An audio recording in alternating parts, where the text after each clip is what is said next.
os outros setores. Muito bem. Doutor Yassine, fala-se muito aqui de criação de políticas que possam impulsionar o desenvolvimento, possam impulsionar a produção.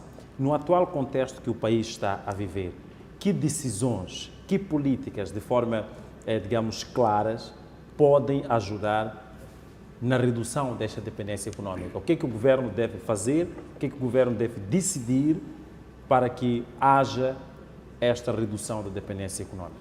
Olha, primeiro é preciso dizer que a teoria da dependência econômica explica de uma maneira crítica a relação que existe entre o desenvolvimento econômico e social entre os países considerados do centro e aqueles que são considerados, por outra forma, da periferia global.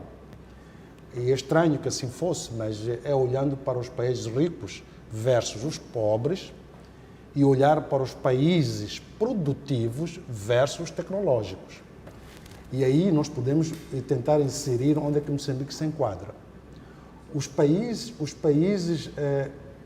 tecnológicos são os países do centro, são aqueles que têm uma forma de desenvolvimento intensivo, porque já passaram pelas questões primárias. E o caso específico de Moçambique, somos aquele país chamado de periferia global, porque o que nós mais temos é matéria-prima crua, se a gente pode dizer, e a oferta de mão de obra e também barata. Então, assim sendo, eu penso que Moçambique deverá desenhar, a meu entender, por isso que eu disse que não vi o plano estratégico que o Governo vai trazer agora no Orçamento Geral do Estado, não consigo dizer são as mesmas políticas que a gente teve no passado ou mudou.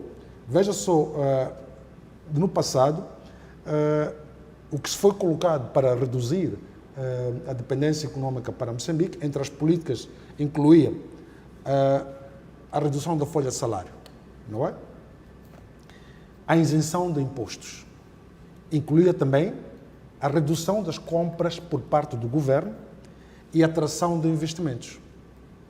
E estou-me a referir a investimentos estrangeiros, porque o investimento interno é muito pequeno, e a implementação dos grandes projetos. Mas esta máquina, primeiro devido à grande corrupção que Moçambique se encontra nela, fez cair com este primeiro plano que poderia, até então, fazer com que a economia moçambicana tivesse uma certa robustez. Moçambique, quanto mais robusto fosse sendo, iria reduzir a dependência.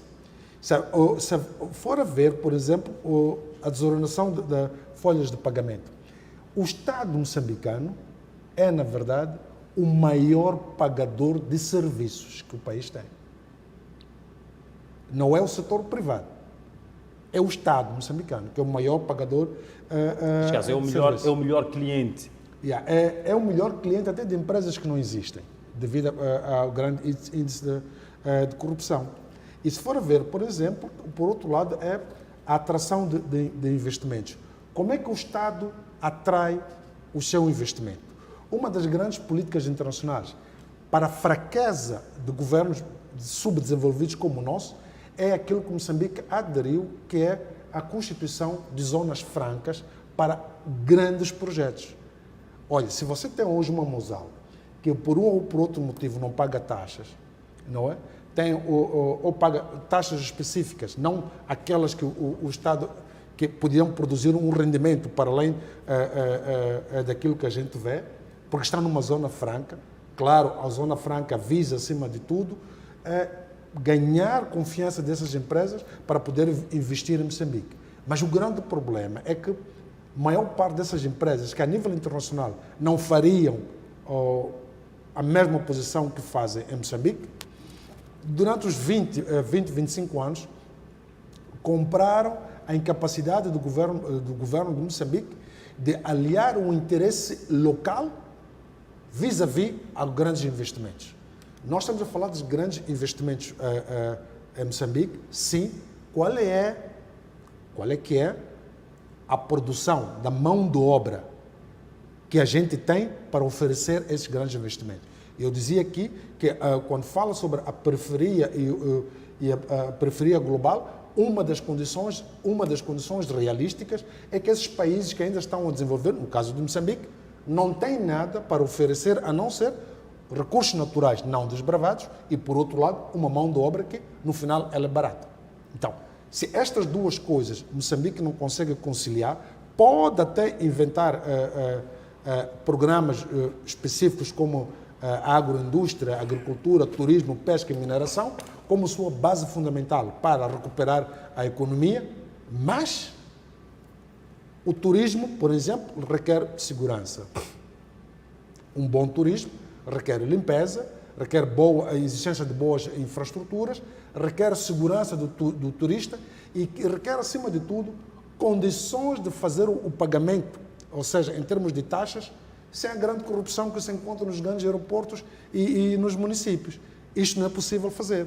Vai ter, por exemplo, a questão da agricultura, que é também uma componente fundamental. Nós até hoje continuamos com uma certa infelicidade a fazer a agricultura de enxada curta. Estamos a falar de 50 anos por aí, como independentes, onde a agricultura é a nossa base de desenvolvimento e também da nossa economia, mas a maior parte dos que fazem agricultura, que é a maior parte da população, não é? Devido ao tecido demográfico de Moçambique, faz agricultura de enxada curta. Então, é muito difícil dizer que nós podemos trazer muito rendimento. Vende-se muito. Por exemplo, há de ver quem está no centro, vende melhor o seu milho para o Malau do que pode vender para Maputo, porque não há estradas suficientes para escoar. Muito bem. Doutor Ivandro, historicamente, temos